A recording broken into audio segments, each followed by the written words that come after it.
ahli tafsir, ahli tafsir, ahli takwil, maksudnya tahu makna asbabun nuzul, sebab ayat itu turun di mana, terjadinya, kenapa ayat itu bisa turun, dan lain sebagainya. Sehingga Abdullah bin Abbas ini Masya Allah luar biasa, bahkan tergolong orang yang banyak meriwayatkan hadis dari Nabi Muhammad Sallallahu Alaihi Wasallam. Abdullah bin Abbas menafsiri ayat tersebut, "Uzkuruni bi ta'ati azkurukum bi ma'unati."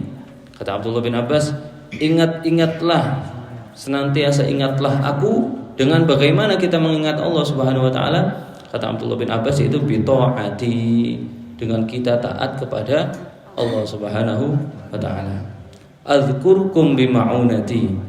Maka kalau kita sudah ingat Allah dengan taat kita kepada Allah Subhanahu wa taala, maka Allah Subhanahu wa taala akan mengingat kita. Bagaimana Allah Subhanahu wa taala itu mengingat kita? Bima'unati, yaitu Allah Subhanahu wa taala memberikan pertolongan kepada kita semua. Amin ya rabbal alamin. Itu mengenai firman Allah Subhanahu wa taala, fadhkuruni adzkurkum. Kemudian ada lagi yang menafsiri ayat tersebut adalah fadhkuruni fid dunya adzkurkum fil akhirah. Ingatlah aku, kata Allah Subhanahu wa taala, di dunia, selama kita hidup kita ingat kepada Allah, maka ketika nanti di yaumul qiyamah kita akan diingat oleh Allah Subhanahu wa taala. Bagaimana Allah Subhanahu wa taala mengingat kita di akhirat, di yaumul qiyamah? Yaitu Allah Subhanahu wa taala memberikan rahmatnya kepada kita, menyelamatkan kita daripada api neraka. Itu. Ada ulama banyak tafsir daripada ayat ini, banyak sekali. Itu diantaranya. Qala Rasulullah sallallahu alaihi wasallam, zikrullah alamul iman wa bara'atun minan nifaq wa hisnun minasyaitan wa hirzun minan nar. Bersabda Rasulullah sallallahu alaihi wasallam, mengingat Allah Subhanahu wa taala itu adalah alamul iman. Apa alamul iman? Yaitu liwaul iman, yaitu benderanya iman.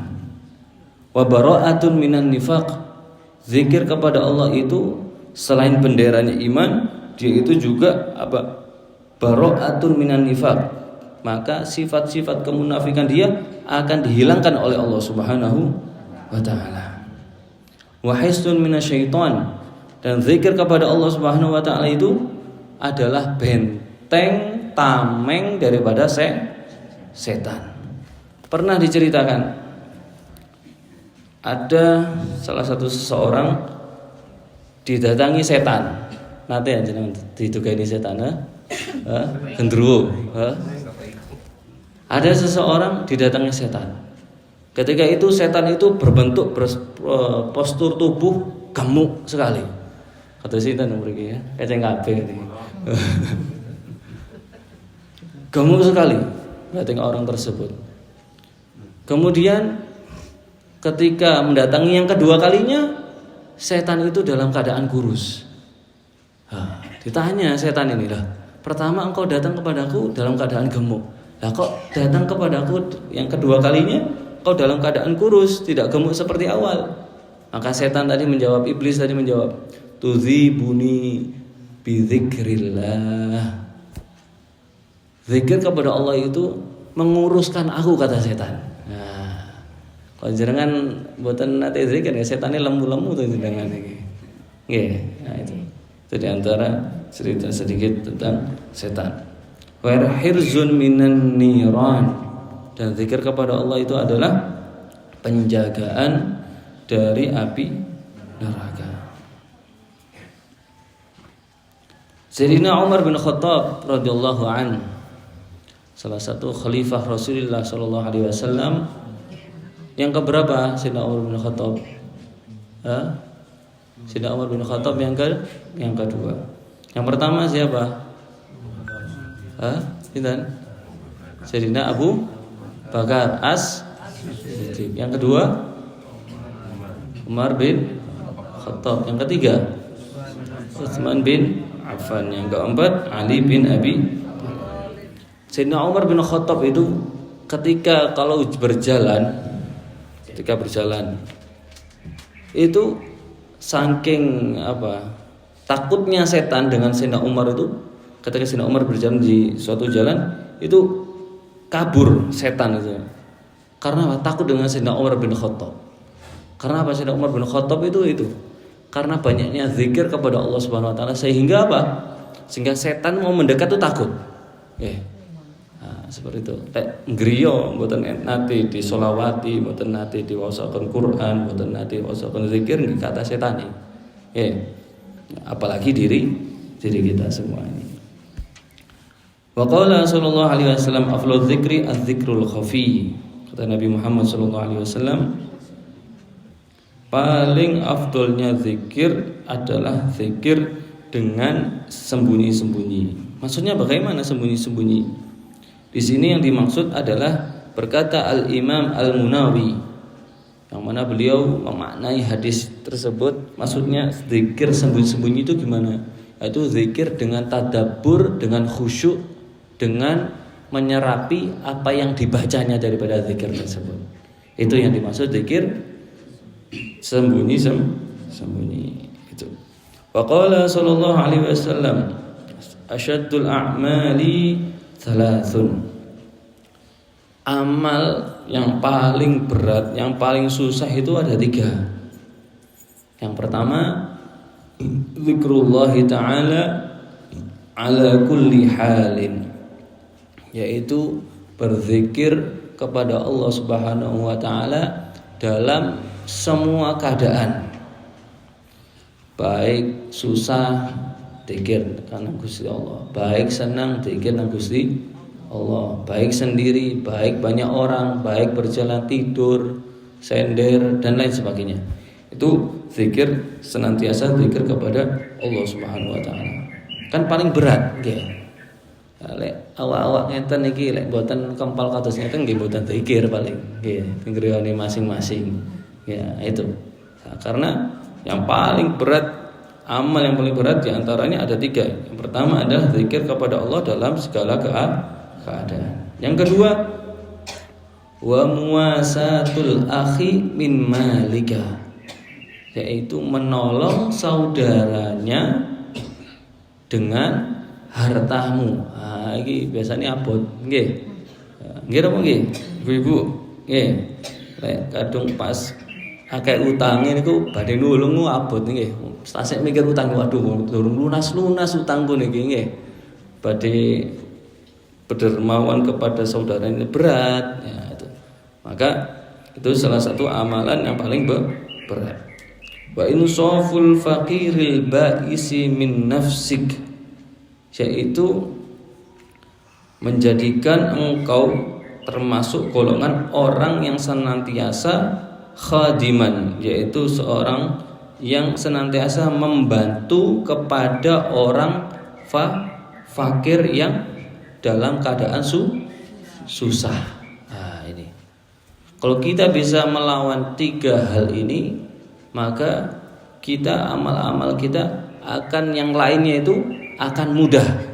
Kalau kita sudah melewati 3 perkara ini. Oleh karena itu Nabi Muhammad mengatakan tadi apa? Paling beratnya amal. Kalau paling beratnya amal saja sudah kita lewati, apalagi amal-amal yang lain, maka akan gampang. Wa qala sallallahu alaihi wasallam, bersabda Nabi Muhammad sallallahu alaihi wasallam, alamatu hubbillah hubbu dzikrillah wa alamatu bughdillah bughdu dzikrillah azza wa jalla. Bersabda Nabi Muhammad sallallahu alaihi wasallam, tandanya orang itu dicintai oleh Allah. Apa tandanya orang itu dicintai oleh Allah Subhanahu wa taala?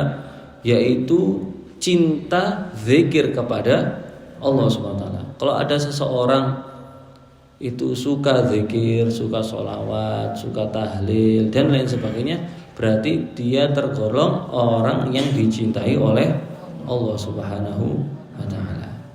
Dan begitu pula sebaliknya, tanda-tanda orang itu dibenci oleh Allah, yaitu dia benci, tidak suka yang namanya zikir kepada Allah Subhanahu wa taala. Wa qala sallallahu alaihi wasallam hikayatan 'anillahi ta'ala, ana ma'a 'abdi idza dzakarani, fa fi riwayah ma dzakarani wa taharrakat bi syafatah. Bersabda Nabi Muhammad sallallahu alaihi wasallam dalam hadis qudsi, ana ma'a 'abdi, kata Allah Subhanahu wa taala, aku senantiasa bersama hambaku. Maksudnya bagaimana Allah itu kok bisa bersama kita? Bagaimana? Idza dzakaroni, jika dia mengingatku. Kalau kita sering mengingat Allah Subhanahu wa taala, maka Allah Subhanahu wa taala akan bersama kita. Kalau sudah Allah Subhanahu wa taala bersama kita, maka hajat kita dikabulkan, dosa kita diampuni, keperluan kita dipenuhi oleh Allah Subhanahu wa taala, doa kita diijabah oleh Allah Subhanahu wa taala. Wa taharrakat bi syafatah, dan lisannya, bibirnya senantiasa basah berzikir kepada Allah Subhanahu wa taala. Kalau lisan ini sudah terbiasa zikir kepada Allah, sudah basah zikir kepada Allah, maka dia bakal berat jika dia itu mengeluarkan dari kata-katanya itu perkara yang tidak baik. Nah, kalau orang sudah lisannya dipenuhi dengan cahaya zikir, maka ketika dia akan mengucapkan sesuatu yang tidak baik itu pasti ada yang nahan, ditahan mulut ini, ditahan. Kalau orang terbiasa mengatakan kata-kata yang buruk, maka dia akan susah untuk mengucapkan zikir kepada Allah Subhanahu wa taala.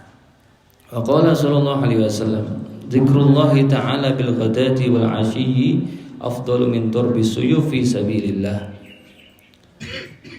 Zikir kepada Allah Subhanahu wa taala baik di pagi hari, di sore hari, itu lebih afdol daripada kita menebas pedang di dalam medan peperangan.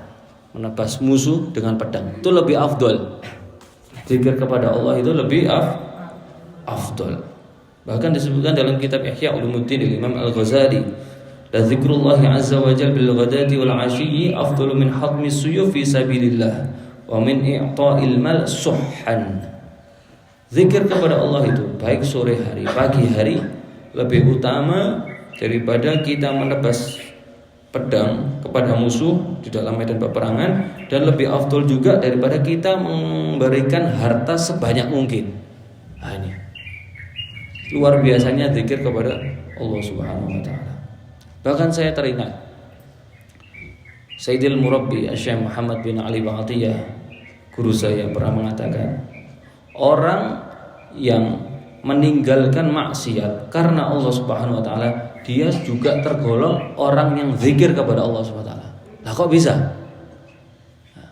Orang ninggalin maksiat itu termasuk orang yang zikir kepada Allah.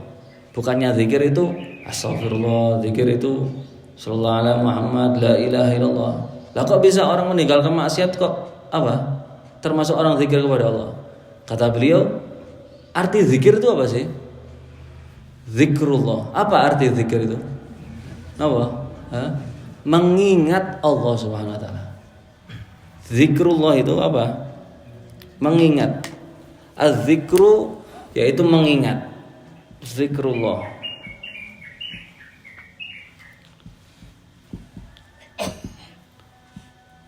Zikir itu artinya mengingat. Orang yang mengingat Allah tidak harus dengan kalimat-kalimat thayyibah. Malaikat apa? Mengingat Allah juga dengan apa? Mau maksiat ditahan. Oh, eling pangeran iki Ramadan. Nah, itu termasuk zikir kepada Allah Subhanahu wa taala. Waqala Nabi sallallahu alaihi wasallam, afdhalul dzikri la ilaha illallah. Paling afdolnya zikir adalah kalimat la ilaha illallah. Kenapa kok la ilaha illallah, kok enggak yang lainnya? Karena di dalam kalimat la ilaha illallah ada pengesaan kita kepada Allah Subhanahu wa taala. Waqala Nabi sallallahu alaihi wasallam, "Udzkurullaha dzikran khamilan." Kila wa ma dzikrul khamil? Qala adz-dzikrul khafi. Kata Nabi Muhammad, zikirlah kalian kepada Allah Subhanahu wa taala dengan zikir yang khamil. Ditanya oleh para sahabat, wahai Rasulullah, zikir khamil itu bagaimana? Kata Nabi Muhammad SAW, az-zikrul khafi, yaitu zikir dengan sembunyi, tidak dilihat oleh orang, ya. Dengan masa terhati, sallallahu alaihi Muhammad, la ilaha illallah, di dalam hati. Orang kan nggak tahu kalau dia itu zikir. Itu zikir yang khamil adalah zikir yang sembunyi. Pertanyaannya, mana yang afdol, zikir sembunyi sama zikir terang-terangan? Nah, pertanyaannya kan di sini. Ya, zikir yang afdol itu yang bagaimana? Sembunyi-sembunyi, orang itu tidak tahu, atau zikir dengan mengeluarkan suara? Nah, di sini ada beberapa pendapat ulama. Di antaranya ada yang mengatakan afdhalul dzikri jahratan li salamatihi min nahwi riya. Zikir yang paling afdal adalah zikir dengan bersuara. Zikir dengan bersuara. Kenapa? Karena agar terhindar dari yang namanya sifat riya. Dilawan riyanya itu, wis. Sallallahu alaihi Muhammad wis nang pasar, sallallahu alaihi Muhammad banterno pisan nih, bengok pisan. Biasane lek mboten ngonten niku, biasane apa nggih? Ada sifat-sifat riya yang menghampirinya. Nah, bagaimana? Setan kan tadi kabur dari orang yang berzikir. Dilawannya bagaimana? Dengan menyuarakan suaranya. Sallallahu alaihi Muhammad, la ilaha illallah, astaghfirullah, seperti itu. Agar terhindar dari sifat riya. Ada yang mengatakan ngapunten, wau zikir dengan sembunyi-sembunyi. Jika orang itu zikir dengan sembunyi-sembunyi, maka dia terselamatkan dari sifat riya. Karena apa? Dengan sembunyi-sembunyi dia itu apa? Akan tidak menimbulkan yang namanya sifat riya. Beda lagi kalau jahar, kalau bersuara itu ada apa? Ada sifat riya yang masuk.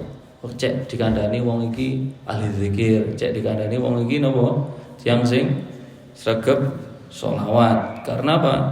Dinampakkan. Itu beberapa pendapat ulama. Ada lagi yang mengatakan lihat sikon. Faham? Lihat sikon. Jika zikir jaharnya, jika zikir bersuaranya itu sekiranya tidak mengganggu orang yang lagi sholat semuanya, atau orang lagi tidur, maka lebih baik dia apa? Bersuara. Jika sekiranya dia itu melantunkan zikir itu dengan suara, terus kok ganggu orang-orang sekitarnya, contohnya enten tiang tilem jeneng bongoi sallallahu alaihi Muhammad ngoten. Termasuk orang yang mengganggu. Maka lebih baik dia zikir dengan dia. Seperti itu pendapat ulama. Ada yang melihat sikon, ada yang mengatakan seperti itu, ada yang mengatakan seperti itu. Tapi amannya melihat sikon itu agar tidak mengganggu yang lainnya. Qala sallallahu alaihi wasallam afdhalul ibadi darajatan 'indallahi yaumil qiyamah adz-dzakiruna Allah katsiran. Paling utamanya seorang hamba mendapatkan derajat di sisi Allah Subhanahu wa taala di yaumul qiyamah adalah mereka yang banyak berzikir kepada Allah Subhanahu wa taala. Orang termasuk banyak zikirnya itu bagaimana sih batasan-batasan orang itu tersebut termasuk orang yang banyak zikir? Di sini ada beberapa pendapat ulama, ada 3 pendapat ulama. Orang dikatakan termasuk orang yang ahli zikir, yang zikirnya itu banyak bagaimana? Pertama pendapat Al-Imam Abdullah bin Abbas, sahabat Nabi Muhammad SAW, Ibnu Abbas, atau dipanggil juga Abdullah bin Abbas. Kalau ada namanya sahabat Abdullah bin Abbas, biasanya diambil cuma Ibnu Abbasnya, Abdullahnya tidak disebutkan. Abdullah bin Umar, maka diambil Ibnu Umar dan lain sebagainya seperti itu. Pendapat Ibnu Abbas yang pertama, orang itu dikatakan zikir, banyak zikir kepada Allah Subhanahu wa taala, bagaimana? Al-muradu yadhkurunallaha fi adbaris sholawat huduwan wa asyiyan wa fil madaji' wa kulli istamai qadha min naumihi wa kullama ghada wa raha min manzilihi dzakarallaha ta'ala. Orang dikatakan banyak zikir kepada Allah Subhanahu wa taala menurut Abdullah bin Abbas adalah orang yang zikir setiap sholat 5 waktu. Setiap sholatnya, setelah sholat dia itu zikir. Itu sudah termasuk orang yang ahli zikir. Maka nilai mantun sholat pun langsung assalamualaikum, langsung kabur. Nah, ini termasuk apa? Orang yang tidak banyak zikir. Kapan kita bisa dikatakan kita ini termasuk tergolong orang yang banyak zikirnya? Yaitu ketika kita setelah sholat kita langsung zikir. Itu menurut Abdullah bin Abbas. Menurut pendapat yang kedua adalah Al-Imam Mujahid, la yakunu minadz-dzakirina Allah katsira hatta yadhkurullaha ta'ala qa'iman wa qa'idan wa muttaji'an.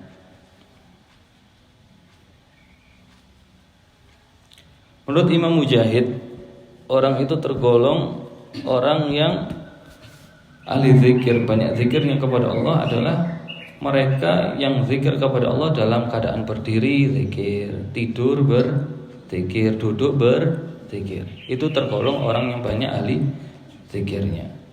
Pendapat yang ketiga, menurut Imam Al-Azizi, ada namanya Imam Al-Azizi. Menurut Imam Al-Azizi, orang itu tergolong ahli zikir bagaimana? Yaitu faqala idza wadaba al-azkaril ma'thura al-muthbitah al-musabbatah sabahan wa masaan wa fil aqati wal ahwal al-mukhtalifah lailan wa naharan wa hiya musabbatatun fi amalil yaumi wal lailah kana minadz-dzakirin Allah katsira. Yaitu orang yang istiqomah membaca zikir yang sudah ada riwayat hadisnya yang jelas pagi dan sore. Contohnya di dalam Wirdul Latif itu zikirnya semuanya itu ada hadisnya semua. Wirdul Latif, kemudian Rotibul Haddad. Itu bukan berarti Imam Haddad itu mengarang zikir, bukan. Imam Haddad itu melainkan menyusun zikir-zikir dari hadis Nabi Muhammad SAW. Itu semua zikir, itu semua Rotib Haddad, Rotib Atos, Wirdul Latif itu semuanya ada hadisnya. Nah, orang yang istiqomah membaca seperti wirid-wirid tadi itu yang ada hadisnya dari Nabi Muhammad SAW yang sudah jelas, itu termasuk orang yang ahli zikir. Itu pendapat Al-Imam Al-Azizi. Abdullah bin Abbas, orang yang setiap sholat setelah sholat zikir 5 waktu. Kemudian Imam Mujahid adalah yang berdiri, duduk, tidur zikir. Imam Al-Azizi orang yang mengistiqomahkan seperti baca wirid Rotib Haddad, Rotib Atos, Wirdul Latif dan lain sebagainya. Itu beberapa pendapat ulama. Kan enak aja kalau sing matos sinten kitab-kitab jenengan mek ngrungokno tok. Kan enak, mboten murojaah aja dengan kula sing murojaah. Wa qala sallallahu alaihi wasallam khairul dzikri adz-dzikrul khafi. Sebaik-baik zikir kata Nabi Muhammad adalah zikir yang sembunyi. Sudah jelaskan. Wa khairul ibadati akhafuha. Pertanyaannya di sini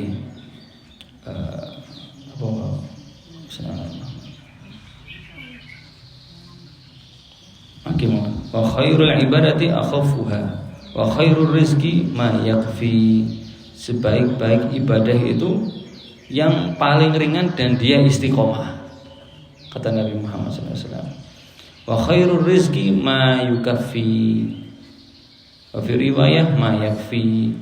Dan sebaik-baiknya rizki itu adalah yang mencukupi, ya, biqadril kifayah, yang sekedarnya, tidak berlebihan, kata Nabi Muhammad SAW.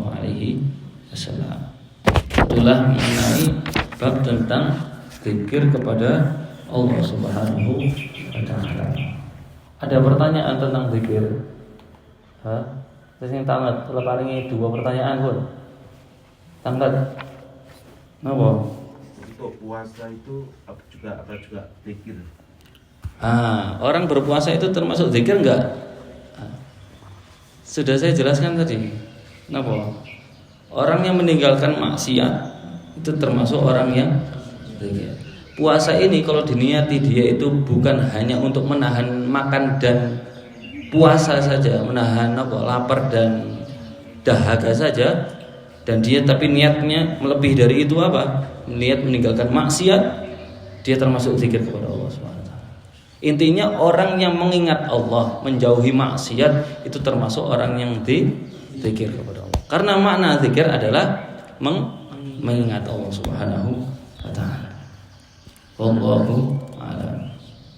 Sampun, ten pertanyaan.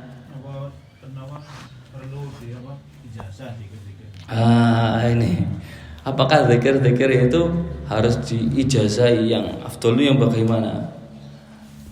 Ijazah itu ada 2. Ada ijazah ammah, ada ijazah khosoh. Ini ijazah. Ijazah ada 2 macam.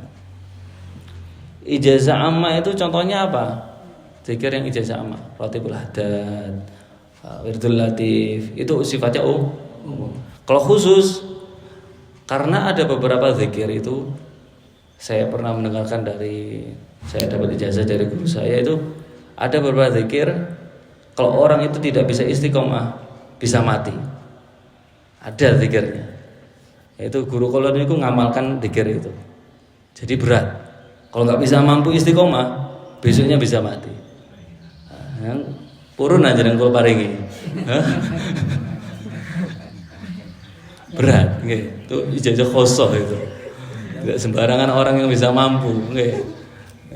Jenengan pengen bener-bener ten dunia pengen amal ibadah nggih, jenengan di ijazah khosoh jenengan nggih. Siap mati mboten nggih. Itu ada ijazah. Adapun zikir-zikir sifat-sifatnya umum, ya, seperti Ratul Hadar atau sifatnya umum, ijazah amal. Ijazah khosoh itu ada beberapa zikir khusus. Antara terserah, nggak perlu harus diijazahi. Semuanya orang itu terkadang banyak ketika banyak ulama datang ke Indonesia terutama dari Hadramut itu biasanya orang banyak minta ijazah. Tapi mboten diistiqomahkan, Pak Pok mawon ngoten lho. Orang tuh banyak keliru di situ, nggih. Wis jenengan di ijazah setunggal tok wis, jenengan istiqomahkan saya. Ketimbang di ijazah tapi mboten istiqomah kabeh. Ini terus saya ngoten. Lebih baik ijazah 1 istiqomah saya. Apalagi banyak istiqomah. Nggih, paham nggih? Eten maklih sampun nggih.